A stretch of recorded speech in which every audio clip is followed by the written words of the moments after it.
प्रदेश में लगातार बढ़ती आपदा की घटनाओं को लेकर सरकार भी गंभीर है और आम लोगों को भी इसका खामियाजा भुगतना पड़ रहा है, लेकिन इसको रोकने के लिए और इसकी जो वजह है उस पर शोध भी लगातार जारी है। एचपीयू क्या स्टेप्स उठा रहा है? अगर हम स्टडीज की बात करें, शोध की बात करें, रिसर्चर्स की बात करें, तो एचपीयू की तरफ से इस सेंटर के जरिए क्या कुछ कदम उठाए जा रहे हैं?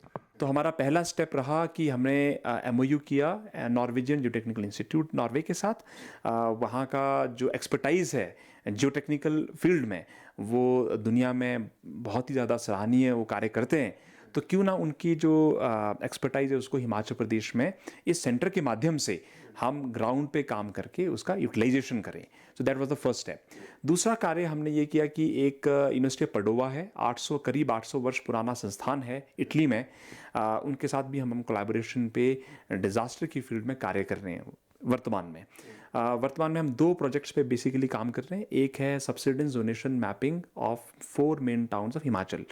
जैसे हमने देखा कि इतनी ज़्यादा बारिश हो रही है कि कुछ पहाड़ धड़क रहे हैं, और ये धड़कने की जो स्थिति है ये बारिश के साथ बढ़ती जा रही है।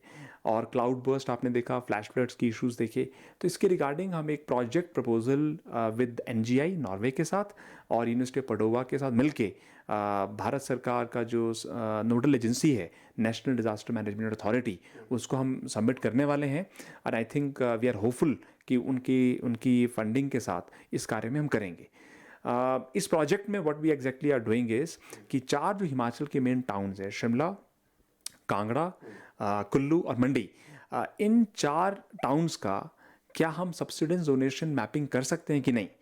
सबसिडेंस डोनेशन मैपिंग यदि एक लेमैन को समझाना है, तो यदि पहाड़ धड़क रहे हैं, कौन सी जगह में ज़्यादा धड़क रहा है, कौन सी जगह में कम धड़क रहा है, उसका क्या हम कोई रीजनल लेवल पे एक मैप जिसमें हम उसको डिफरेंट कलर कॉम्बिनेशन से बताएं कि डिस्ट्रिक्ट हमारे जो शिमला का टाउन है, ये शिमला का जो एरिया है ये ज़्यादा वनरेबल है सबसिडेंस के लिए।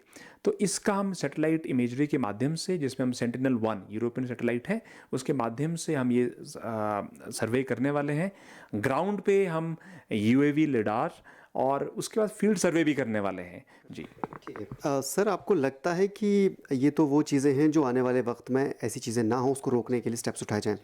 आपको लगता है कि ये जो डिज़ास्टर्स की जो तस्वीरें हम देख रहे हैं पूरे हिमाचल में, नेचुरल डिज़ास्टर के साथ साथ मैन मेड डिज़ास्टर भी हम कह सकते हैं, क्योंकि इंसानी गलतियाँ जो इतिहास में कभी दोहराई गई हों, उनकी वजह से ये स्थिति आज हमें देखनी पड़ रही है। बतौर एक्सपर्ट आपकी इस पे क्या राय है? बिल्कुल, मुझे लगता है कि मैन मेड डिज़ास्टर जो शब्द है वो बिल्कुल अप्रोप्रिएट है इन जो अभी प्रेजेंट टाइम्स चल रहे हैं हिमाचल प्रदेश में, उसको डिस्क्राइब करने के लिए।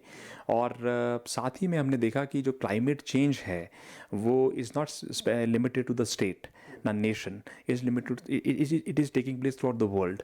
उसका भी इम्पैक्ट स्पेशली जो हिमालयन रीजन है, Himalayan region being very sensitive, ecologically very sensitive, climate wise also very sensitive. तो ये कुछ इंटरेस्टिंग चेंजेस हम देख पा रहे हैं, and I think situation is very alarming ji. Thank you so much Mahesh ji, DD news से बात करने के लिए। तो सिचुएशन ज़ाहिर तौर पर काफ़ी ख़तरनाक है, काफ़ी ज़्यादा आने वाले वक्त में और भी बिगड़ सकती है, लेकिन इसको रोकने के लिए, नुकसान कम से कम हो, इसके लिए क्या कदम उठाए जा सकते हैं, इसको लेकर जो शोध किए जा रहे हैं, जो स्टडीज़ की जा रही हैं, जो करार एचपीयू की तरफ से किए गए हैं हाल ही में, ज़ाहिर तौर पर आने वाले वक्त में उसके परिणाम भी नजर आएंगे। और उम्मीद ये है कि कम से कम जो स्थितियाँ पिछले 3-4 सालों से हिमाचल में हम देख रहे हैं आपदा को लेकर, वो आने वाले भविष्य में हमें ना देखनी पड़े।